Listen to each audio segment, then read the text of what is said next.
What's up, yo? This is Eric Roberson, and you are listening to Day One Radio. Cool.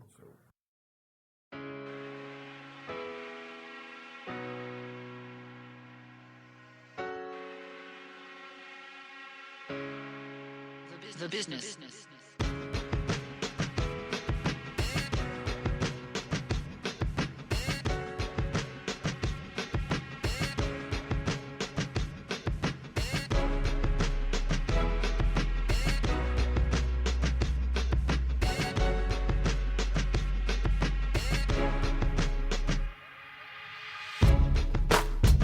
Welcome back to another episode, another installment of Day One Radio, right here on ablradio.com. That's Art Beats and Lyrics Radio to be exact. Make sure you download the very free, very accessible smartphone app for your iPhone and Android devices. And make sure you check out the entire Day One Radio catalog at the podcast section in iTunes and on Spreaker and day1radio.com. My name is Maurice Garland. I'm one of your co-hosts, and to my right I have the world famous BP, Brandon LSK. How you doing, bro? I'm good, man. How are you doing, man? Man, I'm straight, bro. It was that Memorial Day weekend was a long weekend. I don't bounce back like I used to, but I'm telling you, we kicked it pretty much hard Friday through Monday, really. And I was like, boy, I was kind of lightweight hurting a little bit there for a couple of times. Yeah, man. Like I knew that I couldn't hang like that anymore, so I took it all the way easy. You know what I'm saying? I mean, I hit up like maybe 3 functions total, and 2 of those were on Sunday. So it's like I took it super easy, and then like I find, you know, like after a certain age, you find out that, you know, Memorial Day is one of those trap holidays where it's like. It's on a Monday, which means it's on a weekday, and folks go out there, kick it hard, and not thinking that, you know, hey, you got to go to work or do whatever you do on Tuesday, bro. Dog, they was trying to get me to go out last night after the game, and I was like, yeah, that ain't going to happen. I was getting guilt tripped and all kinds of stuff from people I don't even know. I'm like, man, I'm cool. I'm to the house. Can't deal, man. But, yeah, and then those weekends, all holiday weekends need to be Friday through Sunday. Because when Monday come, you be thinking it's Sunday, and you wake up Tuesday, and it's like, nah, it ain't. Got to get work. Got them emails start coming in. Right. So, but I had a good time, man. Shout out to the homie Motown and Jay Carter. Both of them had their birthdays over the weekend or whatnot, so that was pretty cool. And we also got a chance to holler at, I would say probably, man, one of the most successful independent artists out there while he was in town over the weekend, the R&B singer-songwriter Eric Roberson. And that was pretty dope. I think that was one of our better interviews thus far. Yeah, he definitely has a lot of stories to share, a lot of information to share as well, man. Yeah. He's been on like both sides of the fence as far as like major and indie. And, you know, to hear it told from the point of view of an R&B artist, because so many times when you hear the word independent, you automatically think of, you know, hip-hop artists. You never really hear about it from like the R&B side of things, man. He was one of the pioneers. He might not have been the first, but he was one of the most consistent R&B acts to go the indie route and stay with the indie route. He talks about that in the interview, as well as some real exclusives and some funny stories. So we hope y'all enjoy it. Just a disclaimer, we recorded it on one microphone, was having a couple technical issues, so the sound may not be as pristine as you are used to, but it still comes across, and it's still a great interview. So make sure y'all hit us on all our social media at Day One Radio. That's DAY, the number 1 radio, and let us know what you think of the interview. We're about to go into a quick break, and we'll be back with Eric Roberson. Yo, what's happening? This is DJ Wally Sparks, representing Chattown, Tennessee, 423. What's happening? You tune in to Day One Radio on ablradio.com. Peace. It's funny, like, people have been telling me about you for years. And I would listen to songs here and there, and now I realize why. Your songs are a little too real. You can't be going through no shit and listen to Eric Roberson stuff. You be like, man, I got to turn this off, dude, before I call her or for whatever. Like, Yeah. I got myself in trouble plenty of times with songwriting. I mean, it is what it is, man. But if it comes in your mind, and I learned this a long time ago, how dare you not write it? And it was almost like the promise I made to God from a standpoint of like, even if I did something that I wasn't supposed to, and I was inspired from it, I'm still right about it. And I mean, I made that decision back in college days. You know what I mean? Lost many a girlfriends due to just writing.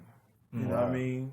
You know, just writing like, you know, she's like, wait, he wrote a song called He Didn't Come Home Yesterday. And he didn't come home yesterday.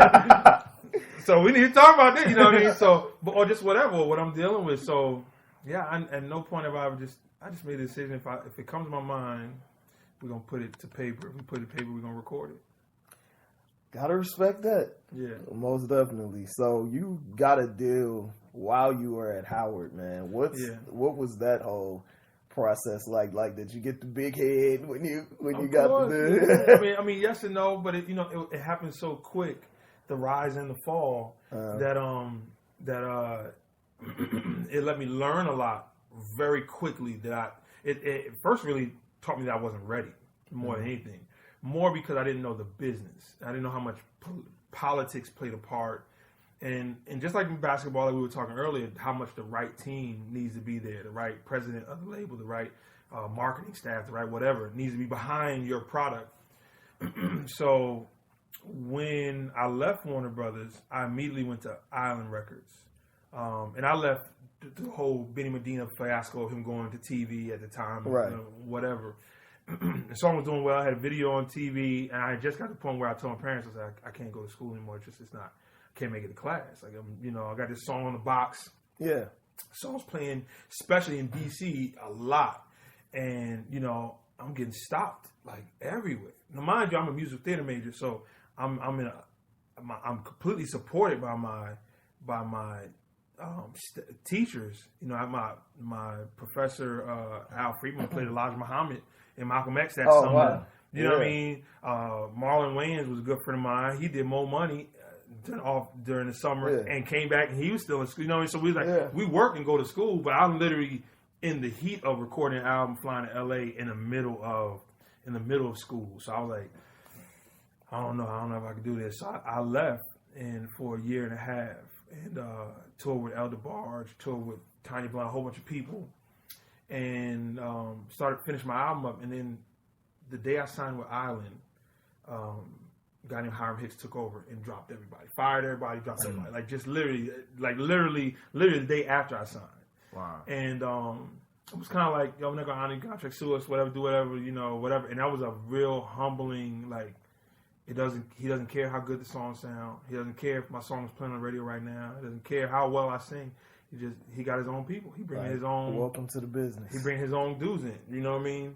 And I was like, ugh. So I floated for a second, and then my mom was like, yo, you still got that scholarship back in school. You need to see what you're doing, because right now I'm just wandering around. Right now, because the stuff was dying down. So, going back to college, going back to Howard. Just imagine walking on Howard campus with a record deal, first and foremost. Right. That's crazy in itself. Mm-hmm. So now imagine walking through Howard's campus on the yard as a guy who lost his record deal. Or the song isn't playing anymore. Yeah. You know what I mean? Like now the whispers are going around, like, because you can buy, there's a cool 3 months of. So when the next song come out? Oh man, it's coming. We working on it. Come on, yeah, we working on it. You know what I mean? After like 6, 4, 5 months, they're like, I know, man, coming out, man. So it was real humbling. But when I came back to school, I just became a better person, man. Just became a better student. I was better, just far more. My songwriting got better. It was like I got a taste of it, and I was like, all right, this ain't the time to give up now. And luckily, I was a musical theater major, so it kept me in that craft rather than just being like a political science major and being far removed from it. So I got into songwriting after that. You know what I mean? I started placing songs. There's a girl group on Warner Brothers, interesting enough, that had nothing to do with my Warner Brothers deal. And I landed up a song with them. I ran into 112 on a trip to Atlanta one time. And played a song on guitar for him real quick, and that song placed, and all that stuff was really happening while I was, before I graduated. I was still in school. What song was this for 112 that placed? A song called Funny Feelings. Okay. A song I wrote about little ex-girlfriend. Of course. Right. Was stressing me out. You know, I played that. I ran into them, played the song for them, and they took it. And so a lot of that kind of entered in, you know. And then I graduated from Howard, and I did theater for like a year before I even went back into the music business. But I realized you can't do both, not at the same time. Not where I was at, not trying to get on as a songwriter and nothing like that. And you know, you rehearsing and doing a production for 3 months, it just one thing stops, and you know, you know, you gotta really take advantage of what you can have. So you know, from that point on, it was 100% music after that. Since you brought up songwriting, I was going to ask this later, but since you brought it up, it's like, I don't know if you ever saw it, but there was like an online debate on Facebook for a hot minute where folks were saying, man, these new Usher songs are whack. He need to get Arrow to write his stuff. Whoa. And I was like, wow. You know what I'm saying? And then I was like, you know, that actually might be dope. You know what I'm saying? Like, so, but at the same time, like, would you be open to doing something like that? But on the flip side of that, when people say that, is there a part of you that's kind of like, why don't y'all just buy and listen to more of my shit? You know what I'm saying? Right. Why I gotta be Right. Well, I excellent point. That's an excellent point. And maybe, I mean, for someone to make that statement, it means, I guess we're doing something right. Early on, it's funny because, you know, a lot of it was when we were putting out music independently, and it was really unheard of in a soul music genre. Right. There were several of us who did it. By no means am I saying I was first. So several of us who were doing it. The main argument was just saying that, yo, this is the same quality. Same quality. We recording in the same studios that Usher was recording. We use Usher as an example. You know, same writers, same producers, same musicians, you know. Great friends with Brian Michael Cox, you know. Yeah. Great friends with Touch of Jazz guys. We all work. We all do the same stuff. So the quality was still there. Same guys mixing the records, whatever. It's just this is not under, you know, LaFace or Arista. This is not under Def Jam. This is not under whatever, you know. But I'm a songwriter, so I'll write for anybody. I'll write for Celine Dion to, you know, Jack Black to Usher. I'll be up for the challenge. Mm-hmm. I think, you know, the thing with Usher, what you gotta think is that, you know, he's a company artist. You know, and not taking nothing away from him, because I think it's a choice you can make. You know what I mean? Like, for me, my life-changing moment was when I realized I didn't have to be Usher. I think when I was 19 on Warner Brothers, that was even, you know, not really before Usher, but I think I was like, I wanted to be that kind of artist. I wanted to be, man, I want millions of records, I want Bentleys around, and just, you know, and you know, and it was like, man, what do I really want to do? When all the money dried up, and I was in my parents' bedroom, I had my little studio in one of the little guest bedrooms, and I was like, man, I just want to grow old doing what I love. Then what does that mean? You know what I'm saying? You know what I mean? So if I got a call right now to work for Usher, work Usher right now, I would love it. I'd be down to do it, but it ain't necessary. Mm-hmm. Right. You know what I'm saying? And hopefully we can do something, you know, that could be a little different for him. But, you know, with him, he's a company artist. And he's one of the main artists that is going to provide income for that company to finance and keep doing what they're doing. So he's had a couple of stretches, but I think you gotta be a little safer, dare I say. And it's tough because, I mean, he had a song called "Good Kisser" on the last album, which that wasn't necessarily that wasn't safe at all. Right. So it's like it's like this mix of different things. It's like Bizarro safe, because honestly, in this day and age where people just go left at all times, where there's stuff on the radio playing now that we would have never heard 10, 15 years ago, it's like it's shocking for Usher, but it ain't shocking for overall society. I'll tell you this though, and I don't know if I've ever said this publicly. I may have, so I apologize if I haven't or had, but I've never, to this day, I've been in this business for over 20 something years, I've never made a record with a budget. Not one time. Now, Music Soul Child, Dwelle, Vivian Green, Jill Scott, my albums, no record have I ever been, here's an amount of income, do whatever you feel creatively, get whatever you need to make it happen. That would be, to me, the beauty of Usher would be that. Yeah. Like, if we're able to do this while Cats is like, yo, can you come play bass on this? Well, yeah, I got to drop my son off. And then once I get off work, it's like, it's like that. It's been that kind of stuff. We paying, but it's never been like, here, take a stack. I need you for this week. I need everybody to come in for this week. Let's just sit in, let's get in and let's figure out what we're trying to do. I'm scared on what we could create if we really, if we really had like an album budget to make stuff. And I'm talking about, because you probably be adding triangle and cowbell. Like, I've been fortunate. Most of my records I land on people. It was before they had their deals. Songs I did with Jill before she had a deal. Songs I did with music before he had his deals. You know what I mean? So even those records, it was like the money might have came afterwards. Right. But it was like those records, man. People, we were recording those records on like $2,500 worth of equipment in like bedrooms, for real. Yeah. You know what I mean? Emotional Roller Coaster. Vivian Green, her biggest record, recorded in. At that point, I was living in my parents' house. My parents, like guest bedroom, I had turned into a little mini studio. That's crazy. The equipment I had back then, you can go on eBay and get that. So I mean, that's the part when you say Usher is like. Yeah, man. For the long, we said, man, we just had a endless budget. I'm just talking, we all have some money, but like, let's go to LA, shut it down for like 2 months, and just see what we create. Work. Dude, it'd be scary. It'd be scary. I honestly think though, like those things don't happen much in music anymore. But I think one example where that has happened and it worked was To Pimp a Butterfly. Like that was an expensive album. Well, it was. Yes, it was an expensive album. That it was an expensive album that they didn't pay a lot for. You know what I mean? It's like but it's like it creatively is expensive. He brought in the biggest sources. Like he brought in like let's really work. And I mean, you got to think that he's still a major label. But it was also expensive because they actually brought in session players. They actually brought in orchestras. Like. Top was like, yo, I'm looking at these invoices, and y'all going a little crazy. But they were tight. They were like that record 10 years ago. Same record would have been 3 times. Oh, no doubt. You know what I'm saying? That's why they were tighter. They were tighter on what they spent, but they still made a wide album. Which man, why not? You know what I mean? But even that, like for the most part.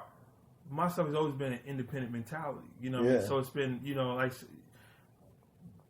To Pimp a Butterfly was done with a budget. You know what I'm saying? Even that's what I'm saying. You know what I'm saying? So it's like, but even like I had to, I was on Robert Glasper's last album, right? And it was like amazing thing about it was I flew in a couple of days before we started working on my record just to watch them, and they recorded in at a studio in LA where Michael Jackson had recorded like. Off the Wall and bad. Wow. They still had the room where Michael's monkey would stay and watch sessions. Like the room was like above the vocal, like you know what I mean. Like that's amazing. And just to watch them chase Goosebumps for 4 days. You know what I mean? That's really the goal. Like the goal is, that's great. Oh, here we go. Like that's the thing where like we live for, man. You know what I mean? We're just chasing Goosebumps. So watch them like. Make these records. By the time of my time, I was like, I'm ready. Let's go. You know what I mean? So I watched it for like 2-3 days. So I appreciate those kind of sessions. We haven't had those kind of sessions to, like I said, to slow down. Like real talk, my band, I travel the entire world with my band, but they have other gigs. You know what I'm saying? My staff got other jobs. You know what I mean? We're not retirement level company. You know what I mean? Right. We're more like this is where you learn to get better. Gotcha. You know what I mean? You mentioned your parents a couple times, and your dad was a guitar player. Yeah. What kind of, like, when you were going through that period of signing, getting dropped, figuring it out, then starting songwriting, placing songs, like, what kind of game was he giving you just about, even if it's not the business, just about being a full-time musician? Never talked me out of it. But my father's a funny dude. First of all, best dad in the world, man, for real. Like, real talk. But we laugh about this now. My father has never given me a straight answer my entire life. You know what I'm saying? Always a riddle. Like, so Dad, why did we do this when I was 7? I don't know. You know what I mean? Like, that's like, you know, and I think, you know, now he tells me, he said, man, I'm never going to figure it out for you. You got to figure it out yourself. Like, he was like very much like, that was very much how he was. Where it was the most frustrating, you know, like, you know, Dad, this girl broke my heart, man. Like, she told me she liked me, now she don't like me no more. Why would she say that? Sometimes things happen, brother. Sometimes things happen. That's all you gotta say, you know. Like and I was like, I'm talking about like, you know, years, lifetime of years. Like, to this day, you know, we sit down and have great powwows. So there's constant like guidance. There's constant. I didn't realize how much he was tapping me in the right direction. Right. You know what I'm saying? But when the record deal fell apart, and I called him about it, dude, Pop, I lost the deal, man. The president took over, dropped everybody. You know, it wasn't like, well, what you need to do is you need to go. My mom was more like, yo, you still got a scholarship in school, you need to call school. You know what I mean? My dad was more like, hey, man, you know, sometimes you fly, sometimes you wish you. You know, he remember that. And then, like, let's go get something to eat. And while you sitting there, like, let's go get something to eat, Pop, I just told you. You know, while we sitting there to eat, and then he'll kind of drop these little nudges and little nuggets. And then it'll guide me. But he was very much like, you know, my father's a junior. He's like, he didn't want me to be the third. Very much like, yo, you gonna have your own name because there's no, you're not. That's how he is. Like, that's what he was and everything. So he's like, yo, you're gonna figure stuff out. I'm gonna be here watching the whole time. Right. So I'm gonna let you run into that brick wall like full speed. Bow. I'm gonna check to see if you all right. I'm gonna watch you get up. If I need to step in, I'll step in on the dire moments. But for the most part, he gonna let and he let me figure out. But like when it was like when I signed a publisher deal with EMI, you know, like huge amount of income. I never had that kind of money in life. Right. Like I was like moved to my parents. Just think of like now I have, you know, definitely don't have it now, but I had like 6 figures in the bank off this publishing deal. Could have bought a car, could have bought a crib, could have bought anything. And I was like, hey, what's up with this bedroom up in here? Can I put a studio in this bedroom and I just kind of want to figure stuff out. And they were like, cool. You know, it was never a moment where like, you know, one brother's getting too tough, man. I'm trying to get to class, but I think I need to step away from school for a minute. Cool. It was like everything, you know, but my mom's a personal stylist. You know, my mom quit corporate America, you know, when I was in high school. My sister's an interior decorator. My father worked a corporate job, you know, 9 to 5, you know, factory type worker. But he came home, picked the guitar up, you know, and played till we went to sleep every day. You know what I mean? So it was like when I was like, I want to major in musical theater. I got signed in one, but I want to leave school for a year. It was never cool. Like, it was like, you got to figure it out. Thank God I figured it out. Yeah. I'm sure there was tough nights in the bedroom like, you better tell this boy something. You know what I mean? You know? Yeah, that's funny. There's always, my father sat down and had a discussion with me like a year ago about things that him and my mom went through, like just raising a family, living, trying to get like that. I never seen that shit when I was a kid. Like they tell you so much once you get to a certain age. Yeah, for sure. Yeah. Do you see yourself taking some of those gems and putting it into your little boys? See, I got my boys are 5'3" and a month old now. So like, you know, congratulations! Thank you, man. So I'm trying. Like I'm like, I'm just now learning that he's like, I'm gonna let you figure it out on your own. You know what I'm saying? I'm just now like, cause I'm like, Dad, why are you not like? I'm joking like, yo, watch this. Hey, Pop, what do you think? Yo, you think I should get the salmon or do I should get the tilapia? Well, you got a taste for it.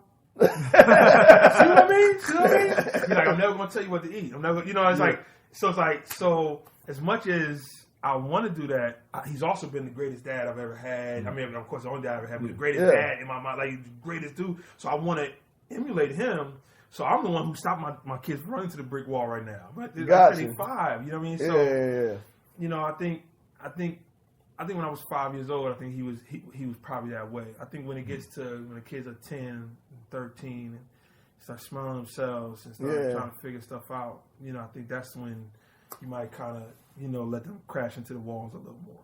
Like, speaking of like figuring things out, man, like right now the main like topic in music right now is this whole streaming arms race. It's like everybody, like me personally as a fan, I feel like I'm being held hostage by everybody. It's like, hey, you want this Drake album? You gotta pay for us. You gotta pay us. Yeah. Hey, you want this Beyonce? You gotta pay us.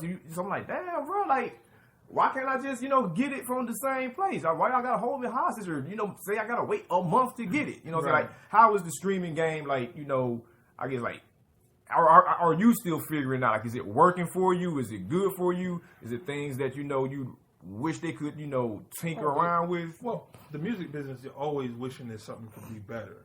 I mean, but what I would say is that it, for me, I'm never going to be blockbusters. You know what I mean? I'm never going to be like so stuck on the past that the new wave changes. And so, I mean, we completely, adapted to where it's at and what's going on.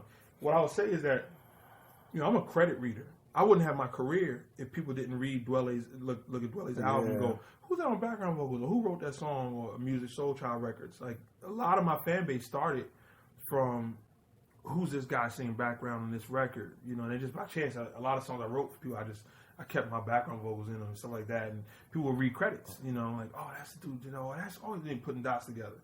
That day, them days are over. Yeah. I miss going and buying a CD, opening it, listening, reading. You might sit in the parking lot and read the thank yous, read all of that. And I, for a minute, iTunes was doing the digital credit thing, but I'm like, I don't even know if they still poorly done. Most people don't even know it's there. Most people, if it was there, most people didn't know it was there. I still buy CDs. Yeah. My little bro came out with an album on the 27th, and he sent it to me a month ago. But I'm like, I can't find it in the store here. I'm gonna go on Amazon and I'm gonna buy it, and they sound better. Yeah. Like if you go back and forth between the same song between your iPhone and the CD, if your car still has a CD player. It sounds tremendously better. But that's just the new age where we're at, and it's crazy. We're in a huge technology shift, and this is the first time since I've been studying the music business that we've had a technology shift that hurt the business. You know what I'm saying? Not improve. Like, CDs improve the business. Yeah. Hell, vinyl improved the business. Yeah. You know what I mean? When we talking the music business from sheet music, right? Vinyl. You know what I'm saying? Like real talk. Like, vinyl improved, cassettes, 8-track improved. Right. iPods improved the business. You know what I mean? Like sales went out the roof. This technology shift now is like you just don't know what is successful, what is not successful. I have no idea if Drake's album is huge or not. I have no idea what Rihanna's album is doing because it's going on based of streams. Okay, then what is the right level of stream? 1 billion streams? If your album streamed 40,000 times? So what it is dead at record sales. Like record sales have dropped. And I've watched, I've had the fortunate thing of having my own company. I've watched record sales change from I remember when, say 7-8 years ago, where 65% of my records sold were physical copies. Okay. And 35% was digital downloads. And I remember the shift through the years where it became 70% digital, 30%. Now, now the sales, just sales in general have everybody, including myself, have dropped beyond 50, probably 60% less than what we've sold before. What I would say is the difference is the tough part is now you're being streamed a ton, right? Everybody knows your music's there. The royalty rates from it is not where it needs to be at, so you're not getting paid rightfully so forth. But your popularity improves because someone who doesn't know who I am, but they listen to Anthony Hamilton, especially from Pandora aspect or whatever, it's like, if you listen to this, well, check this out. They're actually going to sprinkle me into Anthony Hamilton's station. Dude, and it's crazy you say, literally last night, me and my wife was on the couch chilling, and she had it on Anthony Hamilton Pandora. When your song popped up, and Vivian Green, what I'm saying? So what happens is more people know about you now. More people are going to come to your shows. So my show feeds, my shows have improved drastically in this technology shift, though while the record business is crumbling by the wayside. And the crazy thing is I don't even know if this is the final technology shift. I think we got one more shift coming. I was gonna ask what you thought was next, and I wanted to look up this. There's a a website called the Trichardist, and it's just all about numbers. So they came out with a stat yesterday saying that songwriters would need 288 million spins to equal an average Spotify employee's salary, because the average salary is $168,747. Wow. And this guy is saying the last time he checked, the rate for a stream spin was this is 0.00058. Yeah. So, I mean, that's insane. Yeah, it's but you also think of now, and what I had my boy Bubby, for example, when we graduated from college, he went and got a job. You know, we're mid-20s, so Bubby would come home every Tuesday with like 7 CDs. Mm-hmm.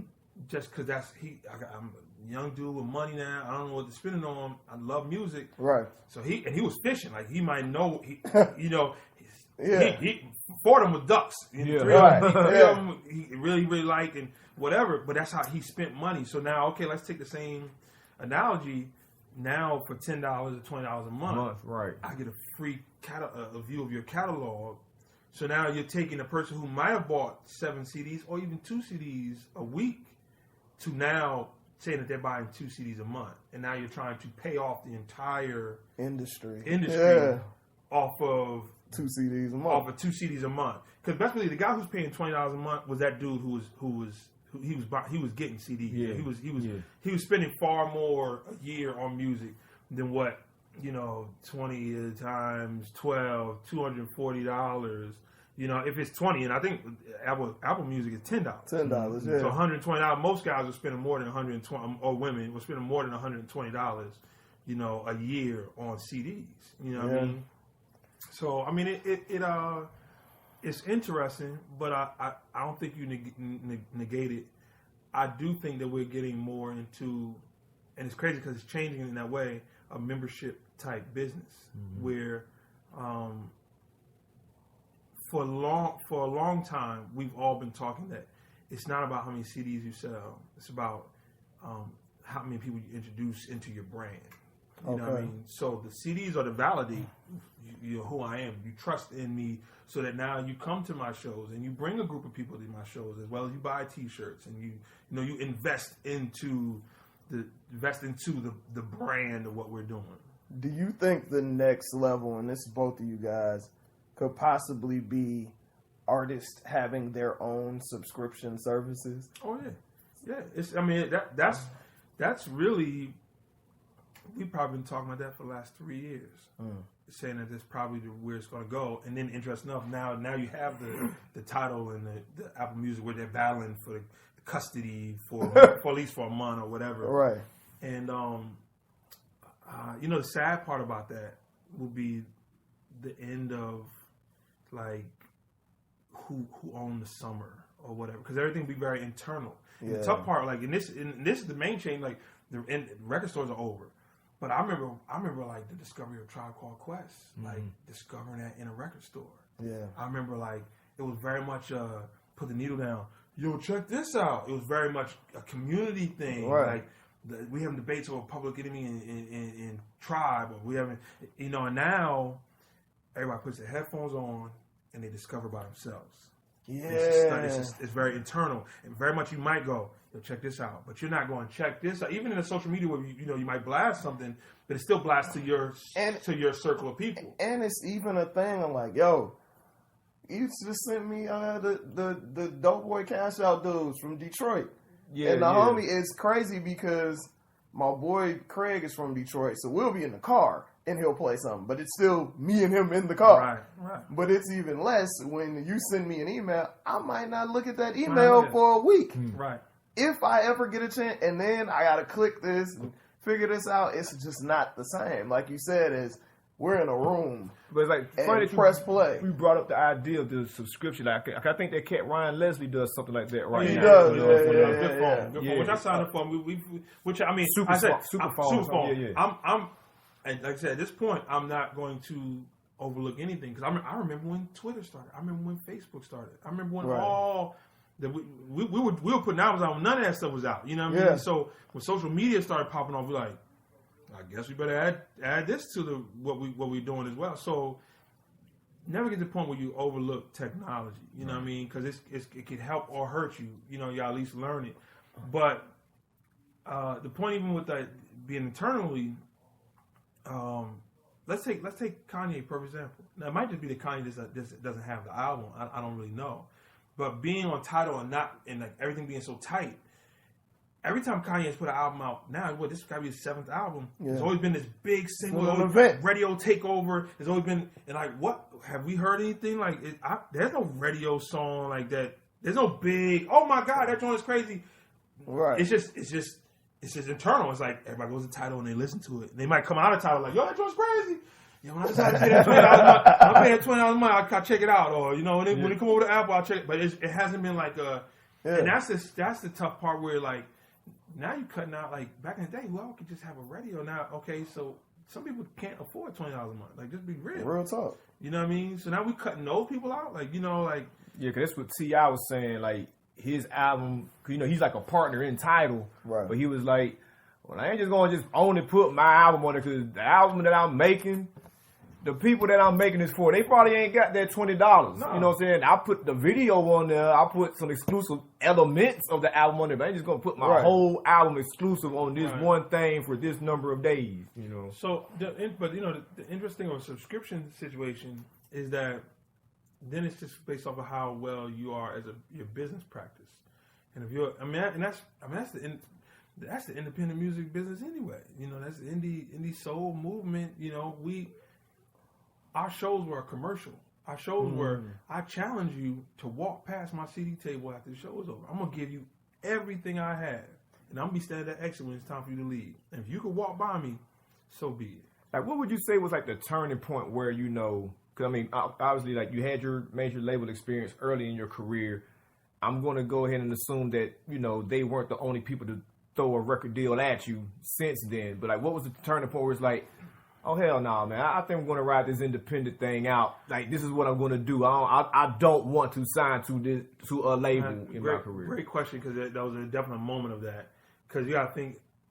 For me, I've gotten many record deals. I've been signed and dropped more times than you'll run out of memory. You know what I'm saying? That's a whole other interview of just how many times you got signed and dropped.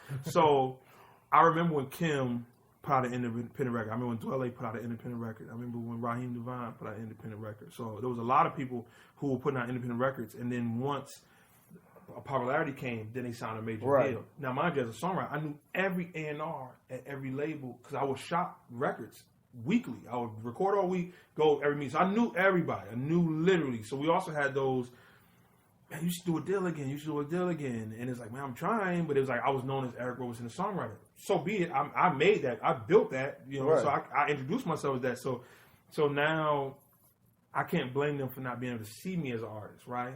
So, but at the same time, it was different than, say, a Dwelle. I'd already been there. You know what I mean? I already kind of went through the loopholes. I already went through and for me, stuff was kind of working. I had put out Esoteric, it did well, and then I put out The Vault, which was really something for fans. That people started contacting me like, who are you? We want more of whatever this is that you're doing. Where can we find it? And I was like, oh, well, I got some more music. Let's just see what happens. And that's really when it started really taking off. We started getting some more calls. Initially, most times, it would be like, and A&R would literally tell me this. Like, the VP would come in and go, so who's this Eric Roberson kid? What's up with this guy? Oh, that's a song. Man, Eric's on. He ain't interested in getting a deal. No, he don't want a deal. They would shoot it before it even got to me.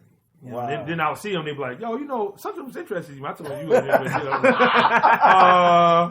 Yeah, you know, but at the time I kind of wasn't. I kind of was like, because I wasn't into a deal like they were thinking. Because they're like, you're Eric Roberson, the songwriter. I'm like, yeah, I don't want a deal just because I'm figuring this out right now, you know. And interesting enough, I know I definitely never said this in an interview, and I have no problem talking about it. So I remember Pharrell wanted to sign me at one point. Wow. And we were having some meetings. I was dealing with this different management team, and they would like introduce me to him.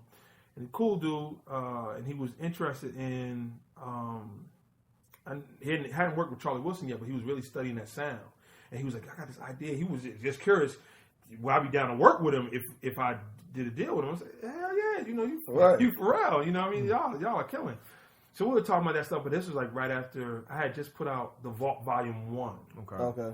In Volume 1, I was still heavy in the songwriting. So Volume 1, I was selling the songs off of the joint as fast as I would put it out. So Rebound went to Carl Thomas. The One Time was on Jill Scott record. There's a record with Norman Brown. The track was used for Norman. It was like the songs were like just disappearing. So I started working on Volume 1.5. It was the album that everyone really knows now.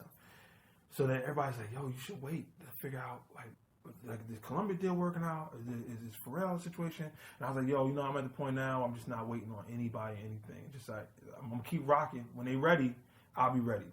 But I'm not gonna stop this album. I'm not gonna hold songs back. I'm just gonna keep rocking." And then sure enough, the Pharrell thing didn't pan out. The Columbia thing didn't pan out. And at that point, I was like, we 100% now at this point. At this point, like you wouldn't be able to offer me a record deal that would make me want to give up this. Because at this point now, I done built my studio. Yeah. Nobody can tell me to turn that off. You know what I mean? Yeah. So I could create anytime I want to create. And I was just curious, like, I was more curious about what happens if we push through this. Because I haven't seen anyone do it yet. Everybody, once he sold a certain amount, the labels came, they went to the labels. And in short, hell, it worked out for Kim. He's killing. It worked out for Ronnie.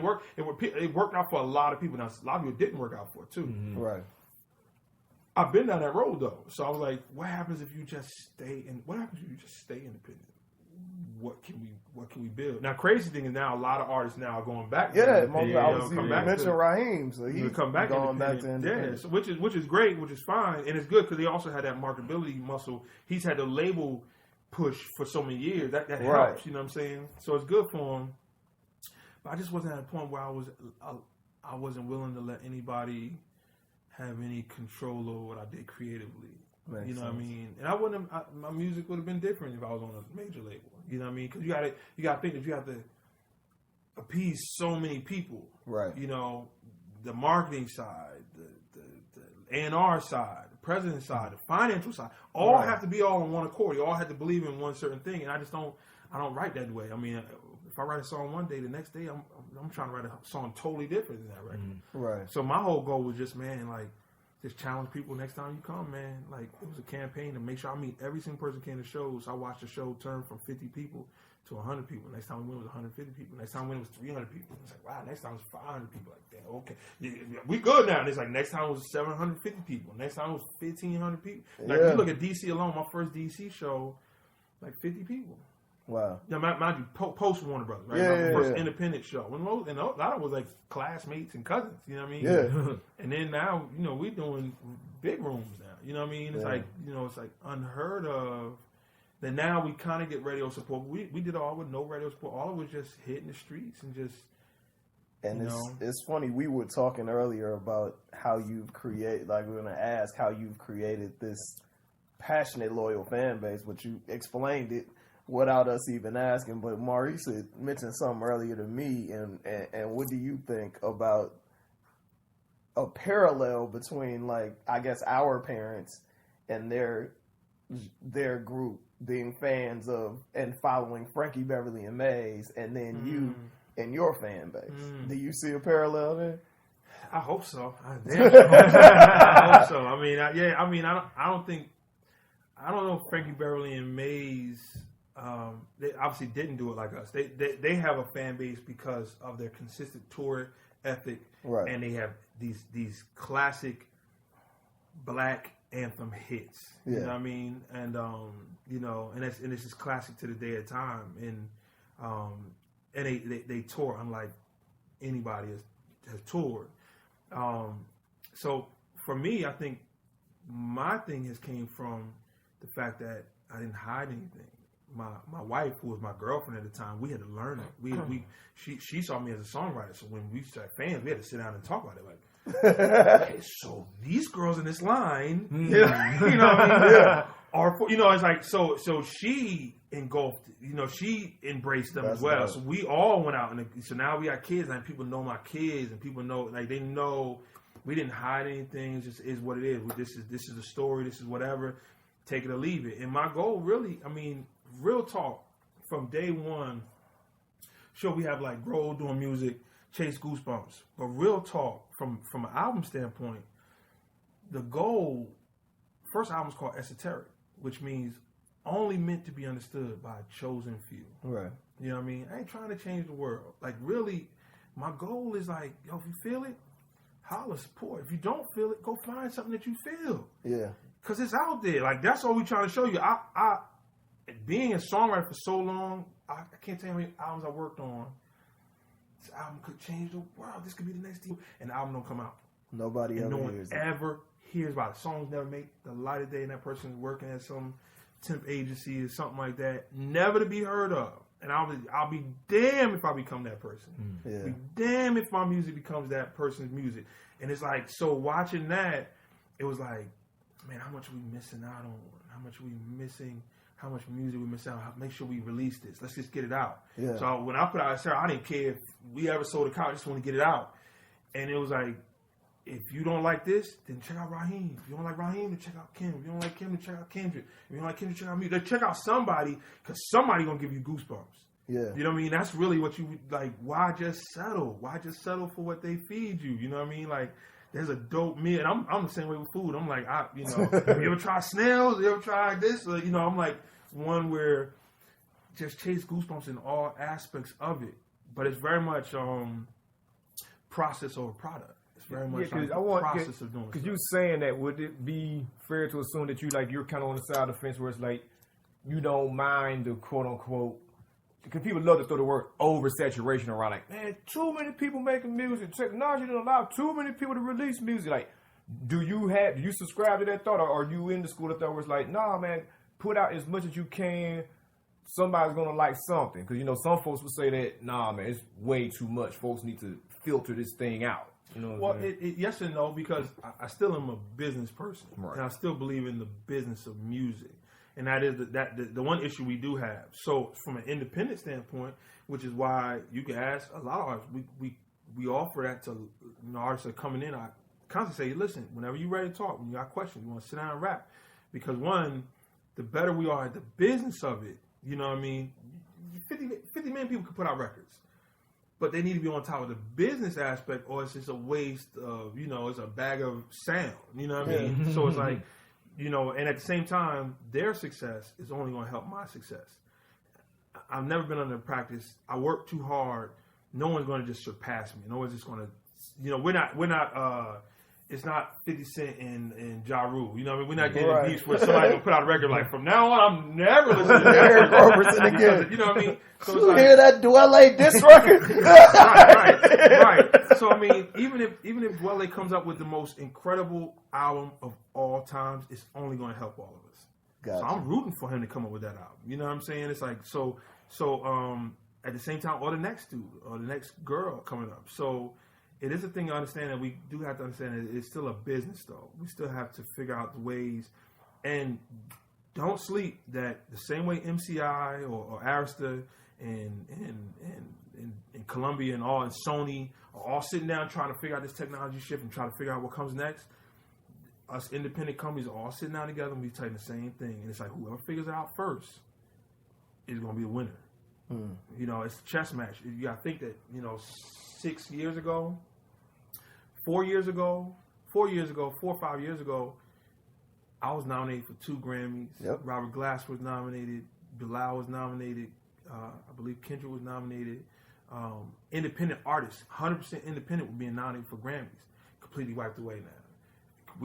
I had a video called Pinterest Cries Away that was shot on an iPhone. And we talking, this is years, this is like 7 years ago. Right. That was being played on BTJ. Yeah. With every other video, like straight up, like we were shooting videos and it was played right next to Chris Brown or Usher, whatever.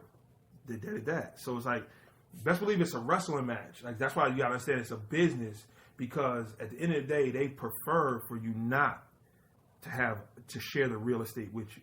Mm-hmm. They can't keep us out of streaming. They can't keep us out of Apple Music, and right. They can't keep us out of it. But if they could figure a way out, they would. Right. So best believe never think that we're not at all times